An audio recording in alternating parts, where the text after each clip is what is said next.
Bala Krishna. Radha Madhava Kunja Vihari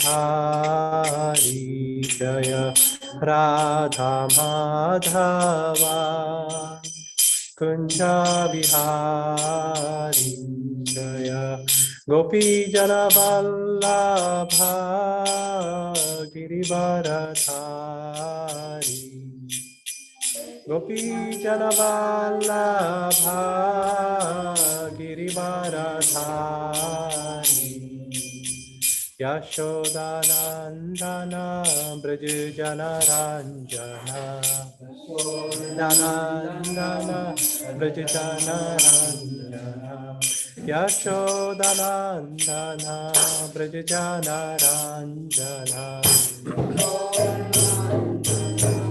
Braj Jana Ranjana Yamuna Tira Vanachari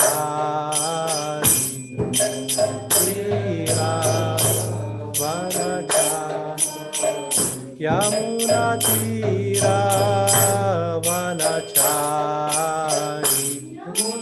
Tira Vanachari Jaya Radha Madhava Kunja Vihari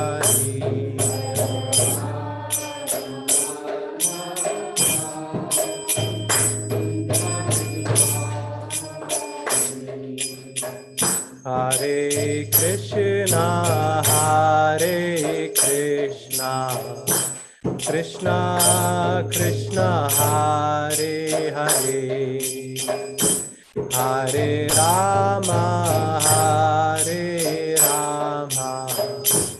Rama Rama Hare Hare Krishna Hare Krishna Krishna Krishna Hare Hare Hare Rama Hare Rama Rama Hare Hare Hare Krishna Krishna Krishna Hare Hare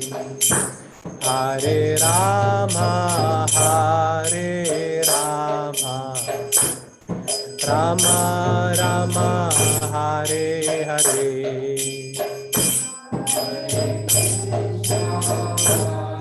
Hare Krishna Krishna Krishna Hare Hare Hare Rama Rama Rama Hare Hare Hare Krishna Krishna Krishna Hare Hare Hare Rama Rama Rama Hare Hare Krishna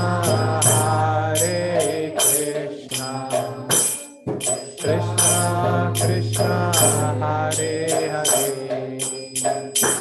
Hare Rama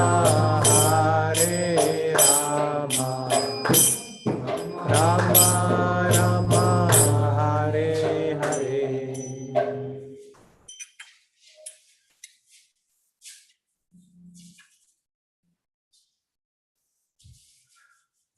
Om Namo Bhagavate Vasudevaya. Om Namo Bhagavate Vasudevaya. Om Namo Bhagavate Vasudevaya. Om Namo Bhagavate Vasudevaya. Om Namo Bhagavate Vasudevaya. Om Namo Bhagavate Vasudevaya.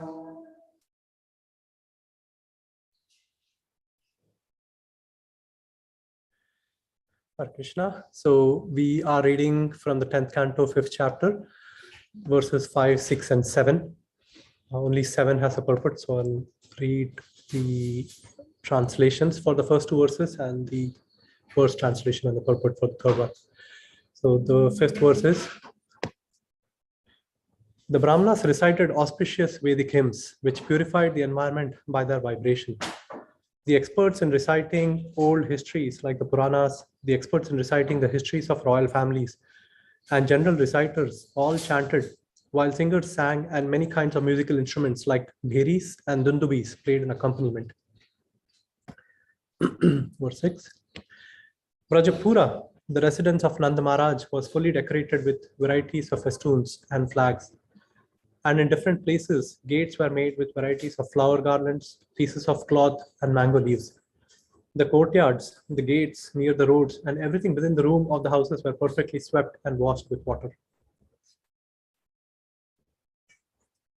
Verse 7. Gavo vrusho vatsatara haridra taila rushtita vichitra dhatu barha sarak vastra kanchana malina. Translation. The cows, the bulls, and the cows were thoroughly smeared with a mixture of turmeric and oil, mixed with varieties of minerals. Their heads were bedecked with peacock feathers, and they were garlanded and covered with cloth and golden ornaments. Purport by His Divine Grace. The Supreme Personality of Godhead, as instructed in Bhagavad Gita 18:44, Krishi Goraksha Vanijyam Vaishya Karma Swabhavajam. Farming, cow protection, and trade are the qualities of work for the Vaishyas. Nanda Maharaj belonged to the Vaishya community, the agriculturalist community. How to protect the cows and how rich this community was are explained in these verses. We can hardly imagine that cows, bulls, and cows could be cared for so nicely and decorated so well with cloths and valuable golden ornaments. How happy they were. As described elsewhere in Bhagavatam, during Maharaj Yudhishthira's time, the cows were so happy that they used to muddy the pasturing ground with milk. This is Indian civilization.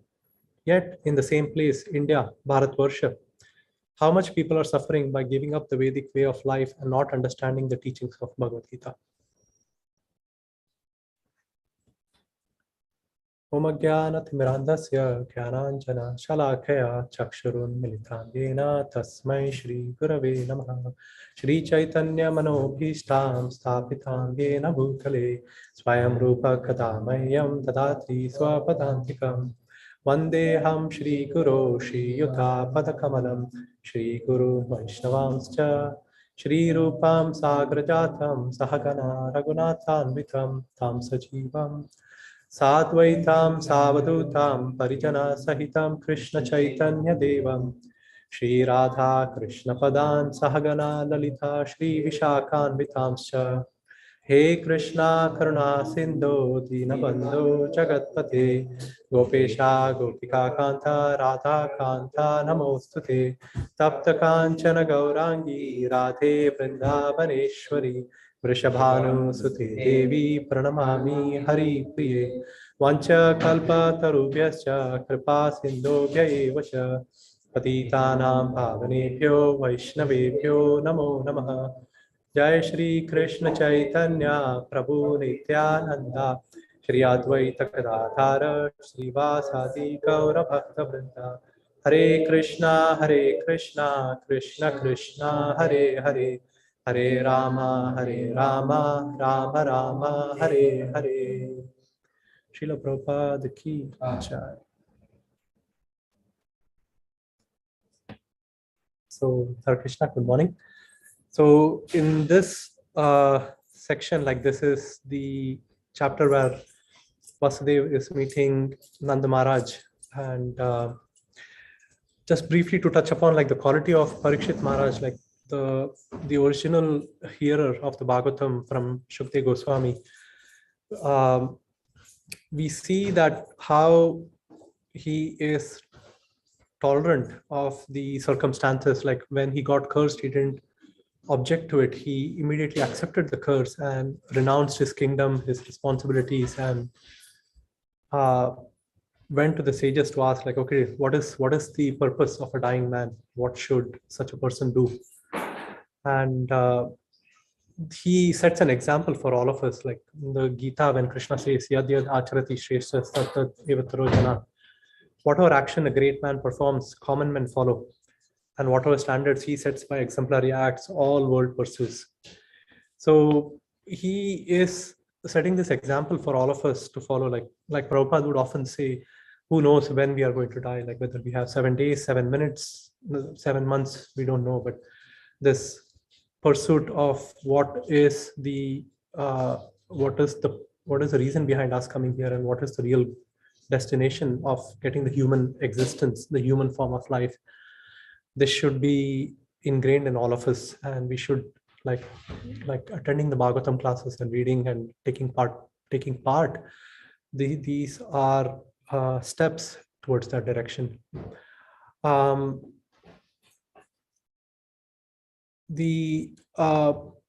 one more quality that Parikshit Maharaj displays is like the greatest devotees, they show like how under greatest distress, how to respond to a situation. Like Prabhupada in the Krishna book, he says the quality of a man is shown by how much they can tolerate provoking situations. The greatness of a person is shown by how much they can tolerate provoking situations. So Parikshit Maharaj is showing that to us here, that by setting an example. And even when Prabhupada was on the Jaladuta, like when he was coming to the West, like him having 2 heart attacks at such an elderly age, facing seasickness and all the challenges that were there before him boarding the Jaladuta, he is setting such a high bar for all of us to like humbly follow and to learn from, basically, and to use them as that's why they are our acharyas, like that we worship them and we try to imbibe their qualities, we try to follow their footsteps. And the central point of Prabhupada's life is basically putting Krishna in the center. Like, I'll do everything for Krishna, nothing for me. That was his motto. Everything for Krishna, nothing for me. So, and coming to this section of the verses, what we see here is in Vrindavan, like when Krishna is born to Mother Yashoda and Nand Maharaj. Of course, we've heard the other part of the sequence of events leading up to this. We see that there is no envy amongst the Brajvasis. Like, even though Krishna is born to Nand Maharaj and Yashoda Mai, the other Brajvasis, they are not feeling envious towards them. Like, oh, why is Krishna born to them? Why is their child, their son, getting all the attention? Why should all of us go and celebrate his appearance and not the appearance of my child or her child or someone else? Everyone was happy. And this is the nature of Vrindavan. Like, there is no envy amongst their hearts. Like it is said, like the devotees are paradukha dukhi. So when someone else suffers, then the devotee is also like is able to empathize with their suffering. And when someone else is happy, then the devotee is also able to be happy. Like, oh wow, I'm so happy that you got this, either this recognition or the seva, or you're doing something so nicely, you're dressing the deities nicely, or cooking nicely, or singing nicely. So these are like the qualities of the devotees. And this anartha that unfortunately like all of us carry in our hearts, this anartha of envy, this can't be used in Krishna service. Like all the other anarthas can be, like anger can be used in Krishna service, like how Arjun and how Hanuman used anger in the service of the Lord. But this quality of envy is something that doesn't work in the spiritual world.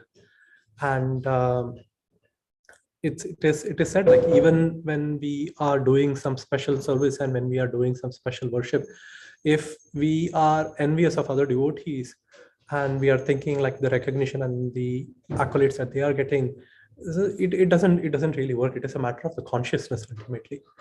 And when someone else is probably just like sweeping the floor or doing a menial seva, and they are content with that seva, and they are happy that other devotees are getting the recognition, or they are happy, then that devotee is actually even higher in that sense of the term, because their consciousness is more aligned with the spirit of Vrindavan, with the consciousness of the Brajvasis. And we can see this quality of envy in our hearts. Like I see it quite often. And like I was listening to Radhnath Maharaj while preparing for this class, and Maharaj, he's so compassionate. He says like this envy, when we see, yes, we have to feel bad about it, but we don't have to like berate about this quality. He says like what the instruction he gives is to let this be an impetus for us to take greater shelter of Krishna, of the holy names, of devotional service. Ultimately, we cannot cut this knot of envy from our hearts. It is Krishna himself or his pure representative who can do this for us. And this envy can actually impel us to become humble. Like C.S. Lewis, he says like, um, humility comes after, like humiliation comes after humility. So when we feel humiliated in our heart, just to see like, oh my God, even after practicing Krishna consciousness for so many years, I'm still jealous of what this other person is able to do or what they are getting. Let this humiliation like fuel humility in our hearts. And by having this desire, Krishna will actually help to purify this. So that is, so Maharaj's instructions were very soothing for my heart. Like, and generally we see that this envy, it comes up amongst like peers.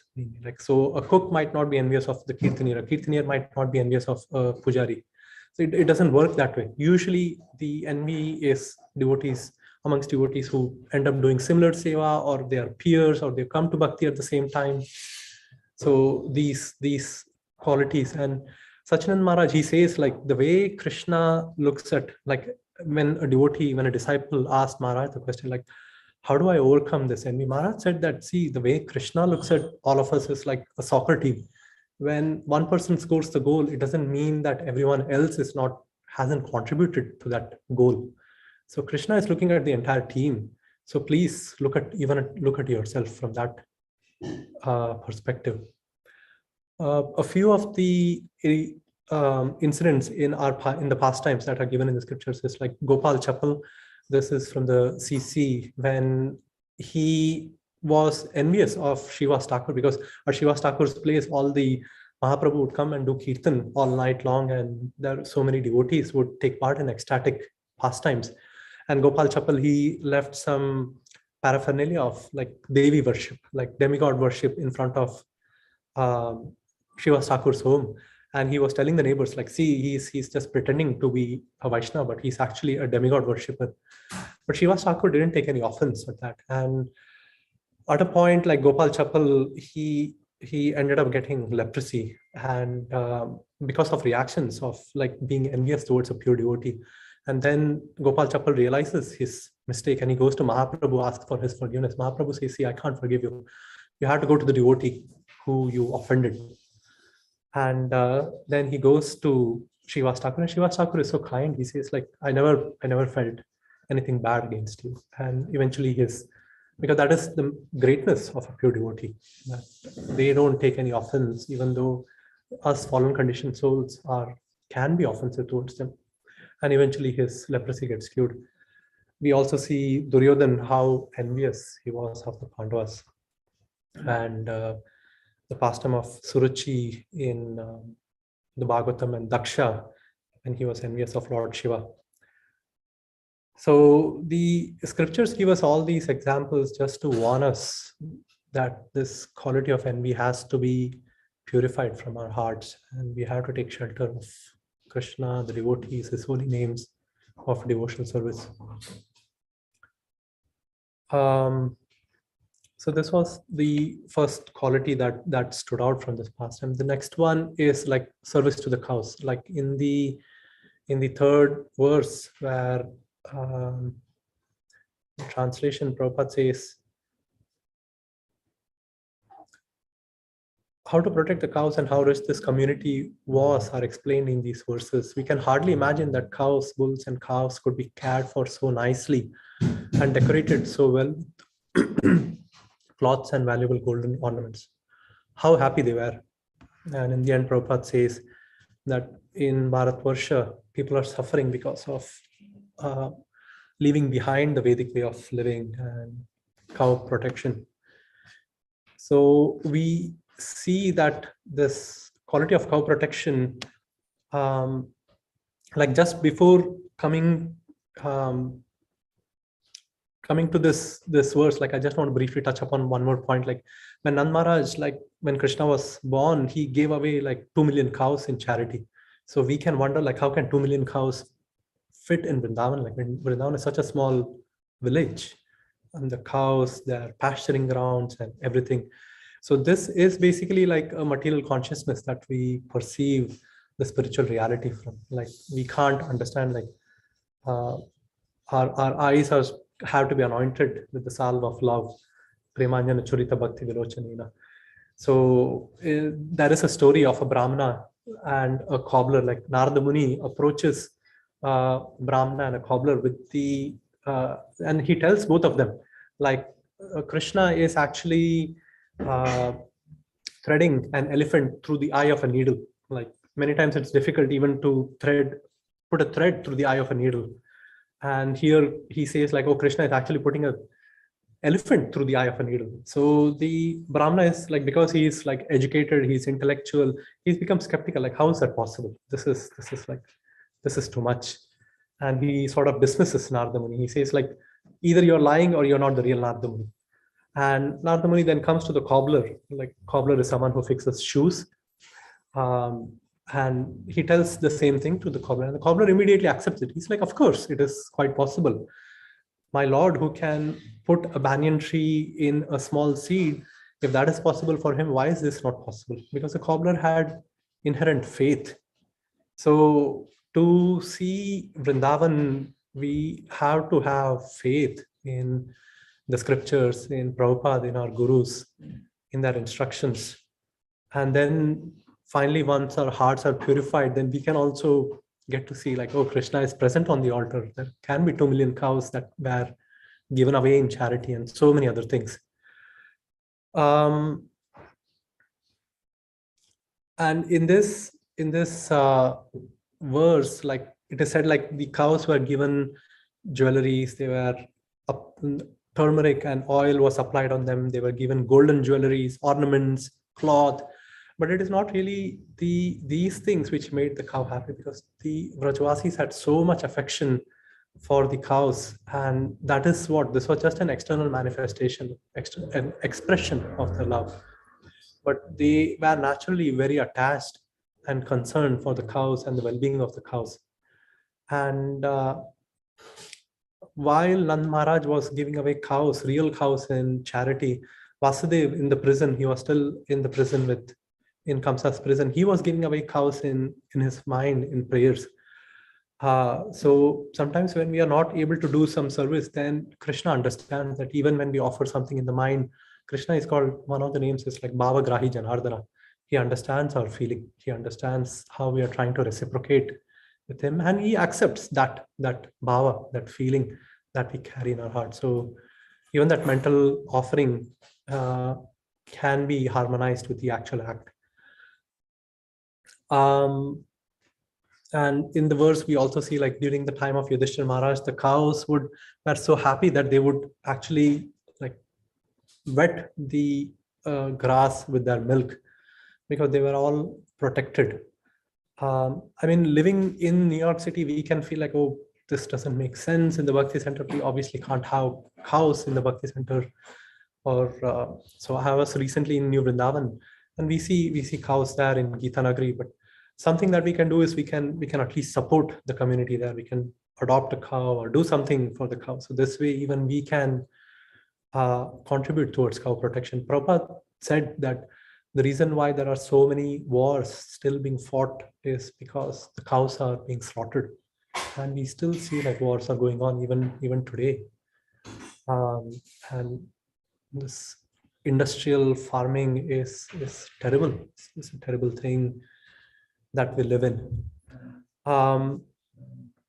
In the Bhagavatam, Krishna says, like, Mad Bhakta Puja Dikha, Puja Abhyadika. He says, like, the worship of my devotee is better than worshipping me. So when the Vrajvasis were worshipping the cows, it was actually pleasing to Krishna. Like, even we as a community, like we can take care of, like, okay, we don't have cows here, but at least there are like new devotees or younger devotees or even older devotees who need support.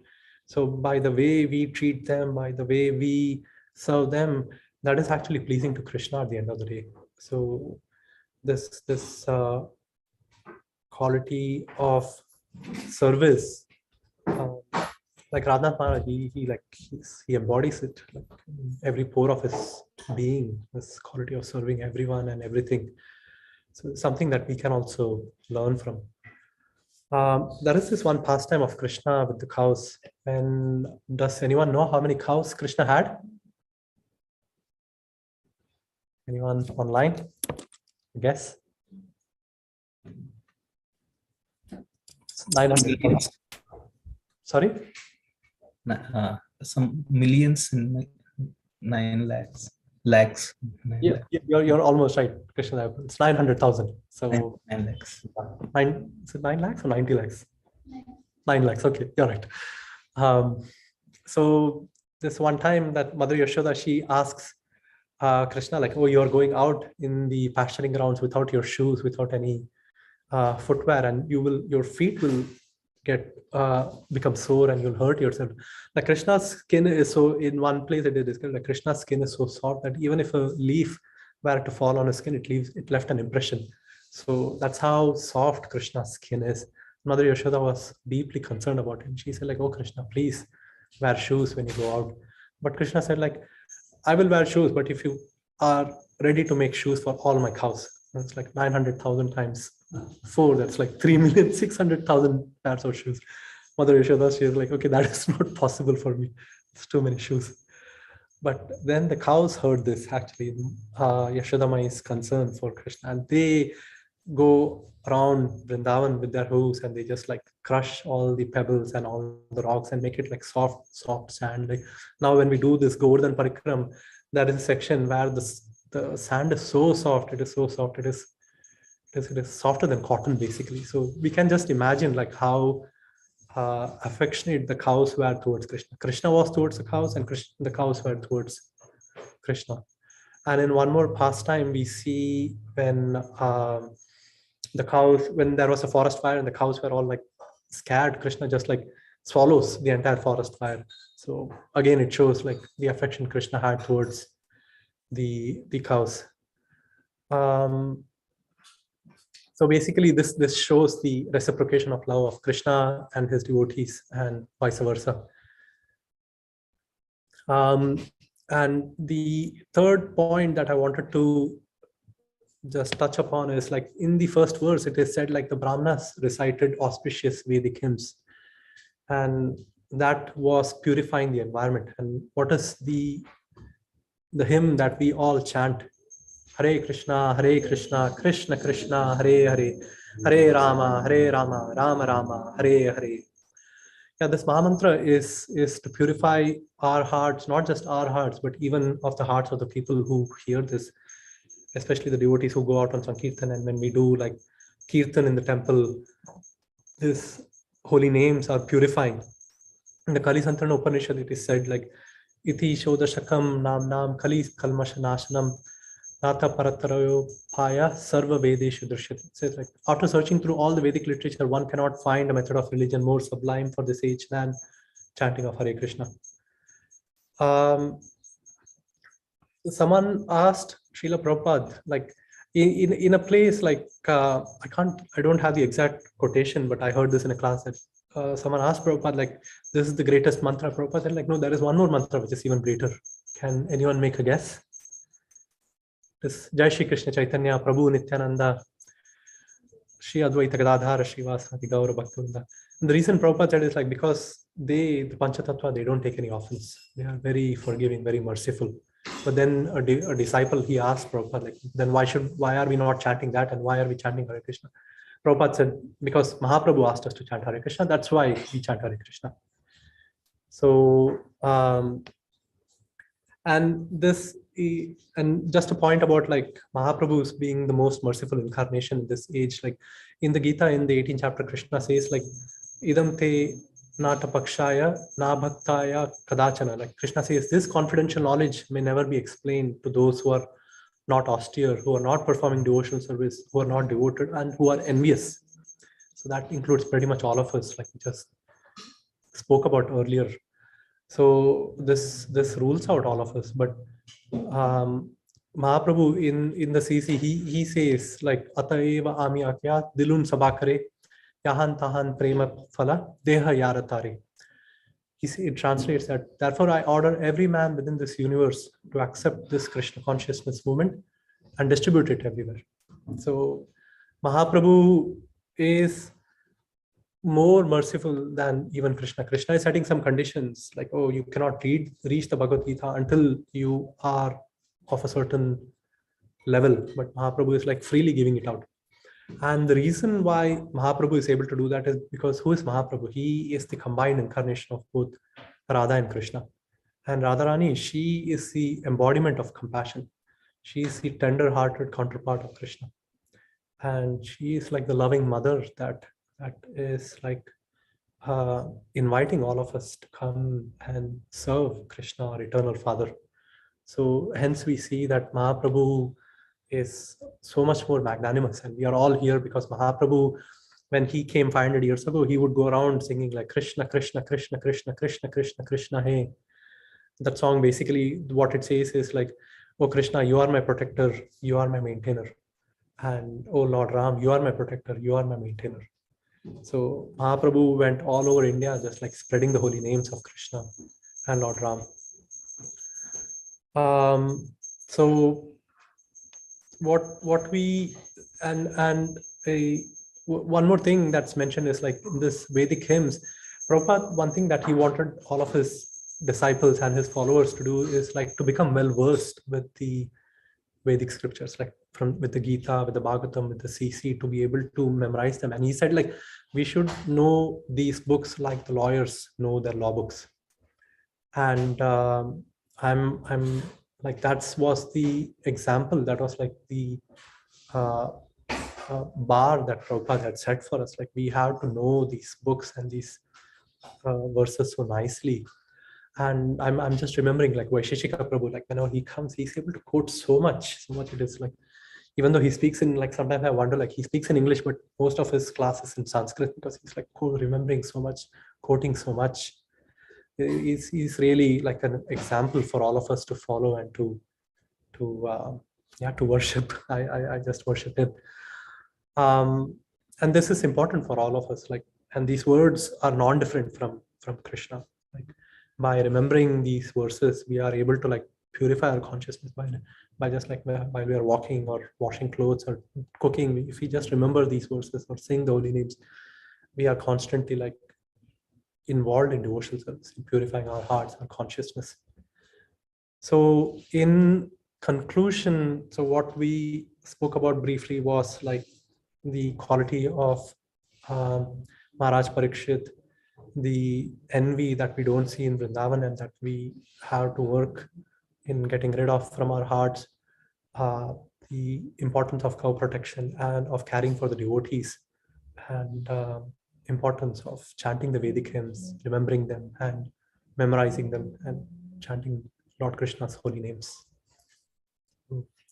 Thank you. So with that, I will the floor for any comments or any discussions or questions. First, maybe in the temple and then in the online. But Brother Swami reads that the walls of the temple are made with, you know what this is? Yeah. Living in countryside, which is, agrarian culture, village life, which is normal. We are in the war zone here. But when you see that, how Krishna is so wonderful that he provided the land and Mother Veda and Mother Cow, and, and how that provides everything we need. It's just an amazing arrangement. The earth is growing vegetables and grass for the cows, and the bulls are able to, the oxen for 4 years, the bulls are able to do things you can't imagine. Each bull weighs about 2,000 pounds. put a log over their shoulder. You don't need gasoline. You don't need an oil refinery. You don't need steel. And they just put two and two together, get up with it, and they go. And they can plow, and they can grind grain, and they can pump water, and they can, crush seeds for oil. And everything. The cow dung is fertilizer, and they can even use it for fuel to cook with, right? And it just everything's so nicely arranged by Krishna, centered around cow protection and living a simple life. Clean air, no noise, free from passion. Thank you. I'll try to repeat. I don't know if the online audience could hear Adipurush Prabhu. He was speaking. I'll try to summarize what you said. Adipurush Prabhu was saying, like, the walls of the Bhakti Center, I don't know if all of you have been here, but the walls are pasted with cow dung. This was Radhanath Swami's inspiration to do that. And Adipurush Prabhu was saying about his time in New Vrindavan, like how he spent 4 years taking care of the oxen, and how an oxen was able to do labor that, and you don't need machinery and oil refineries to plow the field and to move hay. And Adipurush Prabhu was saying, like, it is so much more cleaner, less noisier, and the cows, they just need grass. You develop an affectionate relationship with these beings in cows' bodies. Can you just speak up? Maybe the devotees can. All the demigods live in the intestines of the cow. And the cows provide milk. And the milk make butter and ghee and yogurt and ice cream and cheese. It's just the opulence, the perfect arrangement of Krishna. Thank you. Thank you. I hope all of you could hear Adipurush Prabhu this time. We can't hear a thing. Oh, They should have a microphone to hand around. Okay, we are not. So yes, apologies. We didn't have that, but I'll repeat it, Bhima Prabhu. So what Adipurush Prabhu was saying is, cows, Mother Nature is providing everything. She is providing grass, fruits, vegetables, and cow is providing milk from which we can get butter, ice cream, yogurt, and cheese. And in the end, Adipurush Prabhu, with his trademark style, he said, "How wonderful is Krishna." Okay.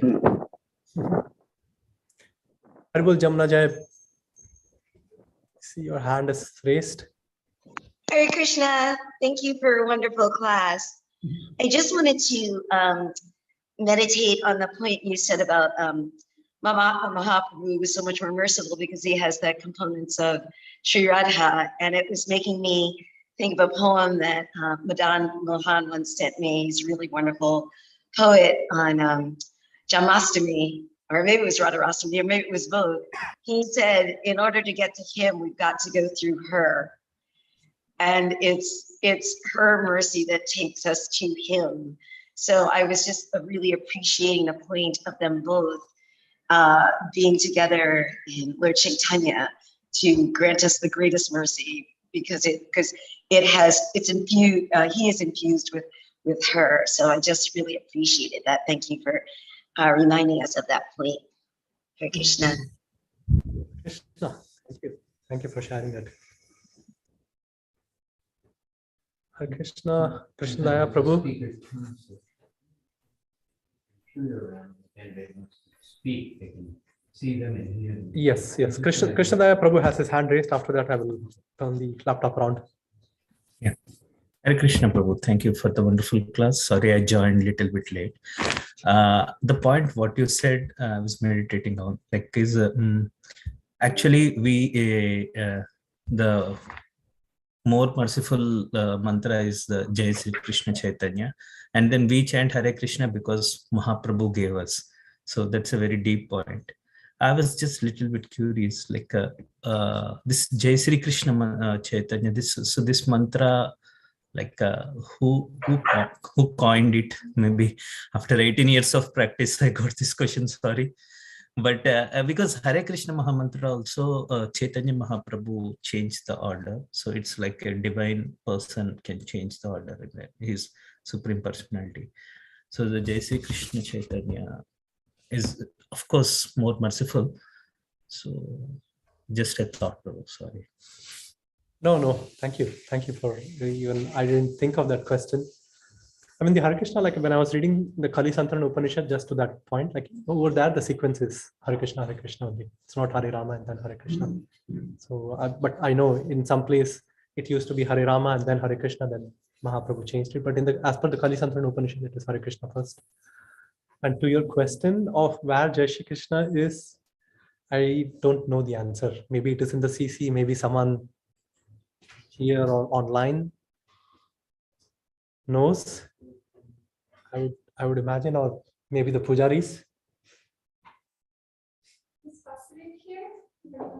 No, Vasudev is not here. I would. My guess is it's in the CC. I mean, in the CC, like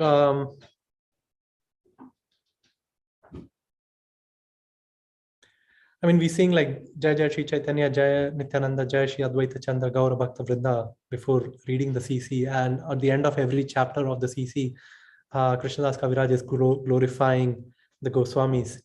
But to your question, I don't know. I don't want to speculate. Yeah, I'll be curious myself. The question was Krishnadaya Prabhu. He asked. He was interested to know where is the Jai Shri Krishna Chaitanya prayer.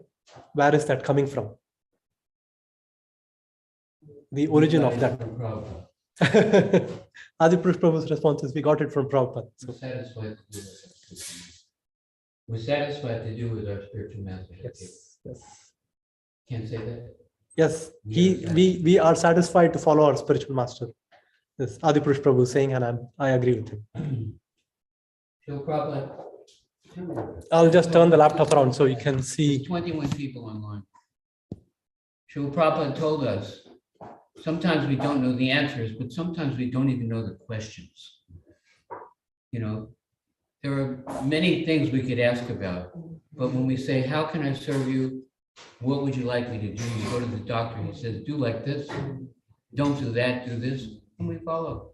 We ask Krishna for someone who's worthy of our complete trust and obedience. Krishna sends someone, then why not do as he says? It's a simple life. Somebody else?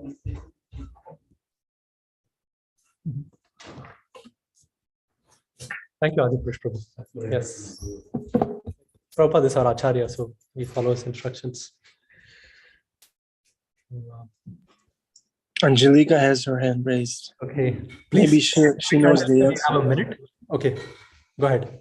Hare Krishna. Yes, I know it may be very short. I just wanted to say that to the last point, I was actually recently listening and reflecting how it takes an extreme amount of intelligence to actually accept that this path is in fact very simple and that we are just most of the time complicating it.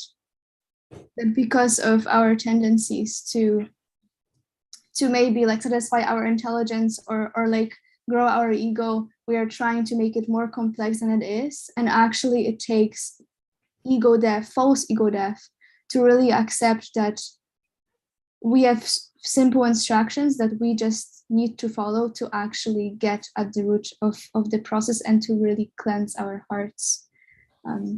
That's just all I wanted to say. Hare Krishna. Thank you. Thank you. Yeah, simplicity is a quality of a devotee, not being duplicitous and being simple. I think it's almost 8 a.m. One devotee is asking, what is the meaning of Gaura Bhakta Vrinda? Again, Gaura Bhakta is obviously the devotees of Lord Gaurachandra, and it's glorifying all of them, glorifying Mahaprabhu and all of his followers.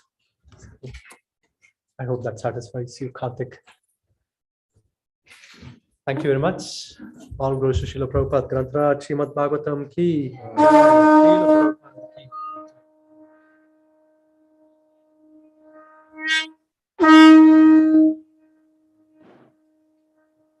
Bala Krishna Prabhu ki jai. Amit Krishna Prabhu ki jai.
Yahweh.